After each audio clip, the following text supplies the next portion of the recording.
আসসালামু আলাইকুম। আজকে আলোচ্য বিষয় হলো ইয়ার ডায়াগ্রাম। তো আমি তোমাদের সাথে পুরো সময় জুড়ে থাকবো মোহাম্মদ ইমরান হাসান। তো আমরা প্রথমেই দেখে নিই যে ইয়ার ডায়াগ্রাম, অর্থাৎ ইয়ার ডায়াগ্রাম বলতে আমরা বুঝবো এন্টিটি রিলেশনশিপ ডায়াগ্রাম। তাহলে এন্টিটি রিলেশনশিপ ডায়াগ্রামের শর্ট ফর্ম হলো ইয়ার ডায়াগ্রাম। তো ইয়ার ডায়াগ্রাম চেনার আগে আমরা কয়েকটি চিত্রের সাথে পরিচিত হব। যদি এরকম রেক্টেঙ্গুলার সাইন দেওয়া থাকে তাহলে এই রেক্টেঙ্গুলার সাইন দ্বারা আমরা বুঝবো এটা একটা কি এন্টিটি। তাহলে যদি এরকম অর্ধবৃত্তের মতো ইলিপসের মতো একটা সাইন দেওয়া থাকে তাহলে আমরা এটা বুঝবো অ্যাট্রিবিউট। যদি কোনো সাইন দেওয়া থাকে তাহলে সেটা দ্বারা আমরা বুঝবো রিলেশনশিপ। এন্টিটি, অ্যাট্রিবিউট এবং রিলেশনশিপ এই তিনটা কি সেটা আমরা একটু পরে দেখি। তাহলে আমরা দেখব যে আমাদের যদি এন্টিটি দেওয়া থাকে তাহলে আমরা এরকম রেক্টেঙ্গুলার সাইন দ্বারা আবদ্ধ থাকবে। অ্যাট্রিবিউট দেওয়া থাকলে আমাদের এরকম অর্ধবৃত্তের মতো থাকবে এবং রিলেশনশিপ দেওয়া থাকলে এরকম ডায়মন্ড সাইনের মতো দেওয়া থাকবে। এখন দেখি যে অ্যাট্রিবিউট বিভিন্ন ধরনের হতে পারে। তো আমরা মূলত ইন্টারমিডিয়েট লেভেলে দুই ধরনের অ্যাট্রিবিউটের সাথে পরিচিত হব।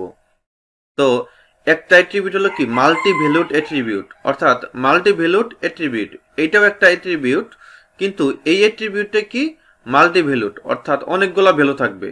এই অ্যাট্রিবিউটের মধ্যে সেম, জাস্ট ডাবল আমাদের কি থাকবে, ডাবল অর্ধবৃত্ত থাকবে। আবার অ্যাট্রিবিউট আবার আরেক ধরনের আছে, সেটা হলো ডিরাইভড অ্যাট্রিবিউট। তো ডিরাইভড অ্যাট্রিবিউট কি এরকম ড্যাশের সাইন দ্বারা আবদ্ধ থাকবে। তাহলে এটা দ্বারা বুঝবো আমরা কি ডিরাইভড অ্যাট্রিবিউট। তো এখন কোনটা কি এটা আমরা একটু চিত্রের মানে উদাহরণের মাধ্যমে বোঝার চেষ্টা করি। এখন দেখো যে আমার এখানে একটা টেবিল দেওয়া আছে, সেই টেবিলের নাম হলো স্টুডেন্ট টেবিল। এই স্টুডেন্ট টেবিলের আবার অনেকগুলো কি দেওয়া আছে, ফিল্ড দেওয়া আছে। যেমন এই স্টুডেন্ট টেবিলের রোল নাম্বার দেওয়া আছে, নেম দেওয়া আছে, সেকশন দেওয়া আছে, date of birth, age, address এবং ফোন নাম্বার। তাহলে এই স্টুডেন্ট টেবিল থেকে কিন্তু আমরা এন্টিটি, অ্যাট্রিবিউট এবং রিলেশন এগুলো বের করতে পারি। তাহলে এই স্টুডেন্ট টেবিল, তাহলে টেবিলের নামটা কি স্টুডেন্ট। তাহলে প্রত্যেকটা টেবিলের নাম কি আসলে বলা হয় এন্টিটি। তাহলে আমাদের এই টেবিলের এন্টিটি হলো স্টুডেন্ট এবং এন্টিটি অনেকগুলো কি থাকে, অ্যাট্রিবিউট থাকে। তাহলে এই টেবিলের অনেকগুলো অ্যাট্রিবিউট আছে। যেমন এই টেবিলে কিন্তু অনেকগুলো আমার কি আছে, ফিল্ড আছে।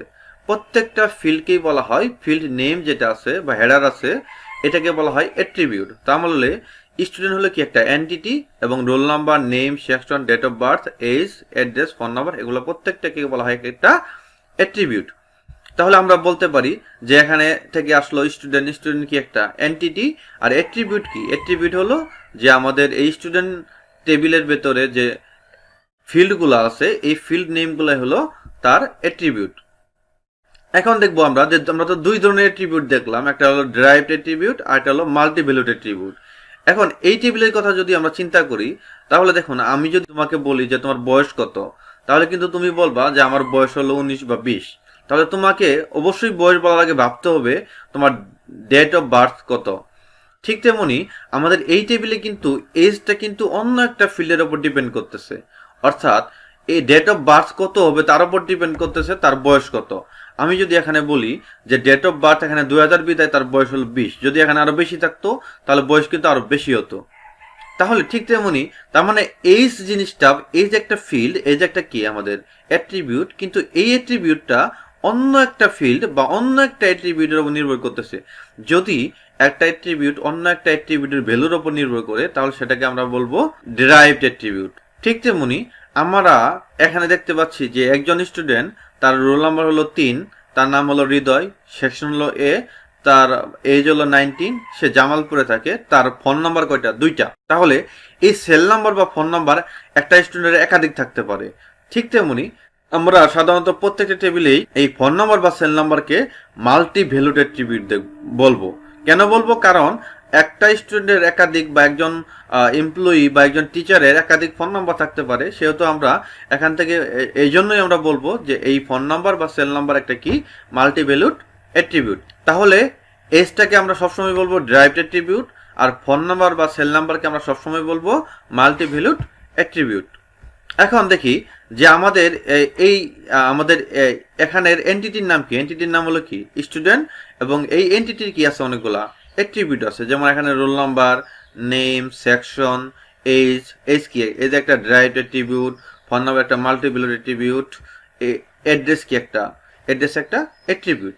তাহলে প্রত্যেকটা অ্যাট্রিবিউট আমরা কি করব, এই এন্টিটির পাশে আমরা লেখার পরে আমরা এটাকে কি করব, জাস্ট আমরা এন্টিটির সাথে আবদ্ধ করব। তার মানে আমরা এখানে এই চিত্র দ্বারা বোঝাচ্ছি যে স্টুডেন্ট কি একটা এন্টিটি, মানে একটা টেবিলের নাম। এই এন্টিটির অনেকগুলো কি আছে, অ্যাট্রিবিউট আছে, অর্থাৎ টেবিলে অনেকগুলো কি আছে, আমার ফিল্ড আছে। এগুলো আমাদের ফিল্ড, এগুলো দ্বারা আমরা কি করব, এরকম সাইন দ্বারা আবদ্ধ করব। এখন আমরা দেখি যে এই চিত্র দ্বারা একটা জিনিস আমরা দেখার চেষ্টা করি যে এখানে স্টুডেন্ট কি, স্টুডেন্ট একটা কি আমাদের এন্টিটি, অর্থাৎ একটা টেবিলের নাম। এই টেবিলে অনেকগুলো কি আছে, আমার অ্যাট্রিবিউট আছে বা অনেকগুলো ফিল্ড নেম আছে আমরা লিখছি। কিন্তু এখানে দেখুন যে STUID মানে স্টুডেন্ট আইডির নিচে কি একটা আন্ডারলাইন দেওয়া আছে। তার মানে আমরা বুঝবো যে এই স্টুডেন্ট আইডিটা কি একটা, স্টুডেন্ট আইডিটা একটা হলো প্রাইমারি কি। আমরা তো জানি যে প্রত্যেকটা টেবিলের কিন্তু কমপক্ষে একটি প্রাইমারি কি থাকবে, কমপক্ষে মানে একটি প্রাইমারি কি থাকবে। তাহলে এই টেবিলে কিন্তু একটা প্রাইমারি কি আছে, স্টুডেন্টের ক্ষেত্রে একটা প্রাইমারি কি আছে, সেটা হলো রোল নাম্বার। কারণ রোল নাম্বার, প্রত্যেকটা রোল নাম্বারই হলো কি ইউনিক, কোনো ডুপ্লিকেট ভ্যালু নাই, কোনো নাল ভ্যালু নাই। তার মানে আমরা বলতে পারি যে রোল নাম্বার কি, রোল নাম্বার একটা প্রাইমারি কি। এখন যে আমরা এখন আমরা রিলেশনশিপের যদি কথা চিন্তা করি, আমাদের টেবিল তো আলটিমেটলি একটা, তার মানে আমাদের টেবিলের নাম কি স্টুডেন্ট, তার মানে আমাদের এন্টিটি হলো একটা, সেটার নাম হলো স্টুডেন্ট। এবং এই এন্টিটির অনেকগুলো কি আছে, আমার অ্যাট্রিবিউট আছে। এখন আমরা একটা রিলেশন তো আমরা দেখছি যে রিলেশন আমরা এরকম ডায়মন্ড সাইন দ্বারা প্রকাশ করব। তো এই ডায়মন্ড সাইনের ভিতরে আমরা একটা রিলেশন দ্বারা প্রকাশ করব। এখন দেখুন এই এন্টিটির সাথে কিন্তু এই এন্টিটির সম্পর্ক আছে। তার মানে আমরা বুঝবো যে একটা এন্টিটির কিন্তু অনেকগুলা কি আছে, আমার অ্যাট্রিবিউট আছে। প্রত্যেকটা অ্যাট্রিবিউটে কিন্তু একটা ভ্যালু আছে। যেমন আমার রোল নাম্বারে কিন্তু 1 2 3 4 এগুলা ভ্যালু আছে। তাহলে আমরা এই টেবিলে কিন্তু আমার অনেকগুলো কি আছে, রেকর্ড আছে। তাহলে একটি রেকর্ডের সাথে অন্য একটা রেকর্ডের সম্পর্ক কি হতে পারে, তাহলে এখানে যেহেতু একটা স্টুডেন্ট টেবিল, তার মানে কি একটা স্টুডেন্টের সাথে অন্য একটা স্টুডেন্টের সম্পর্ক আছে। তাহলে একটা স্টুডেন্টের করসপন্ডিং ইনফরমেশনই তো আলটিমেটলি একটা রেকর্ড। তাহলে একটা রেকর্ড মানে কি, এখানে এখানে 4টা রেকর্ড আছে, মানে 4টা স্টুডেন্টের ইনফরমেশন আছে, তার মানে 4টা রেকর্ড আছে। তাহলে এই প্রত্যেকটা রেকর্ডের সাথে প্রত্যেকটা রেকর্ডের কিন্তু একটা সম্পর্ক আছে। যদি তারা একই ক্লাসে বলে তাহলে আমরা বলতে পারি তারা ফ্রেন্ড, তারা বন্ধু। তাহলে এইভাবে আমরা কিন্তু রিলেশনশিপ প্রকাশ করতে পারি।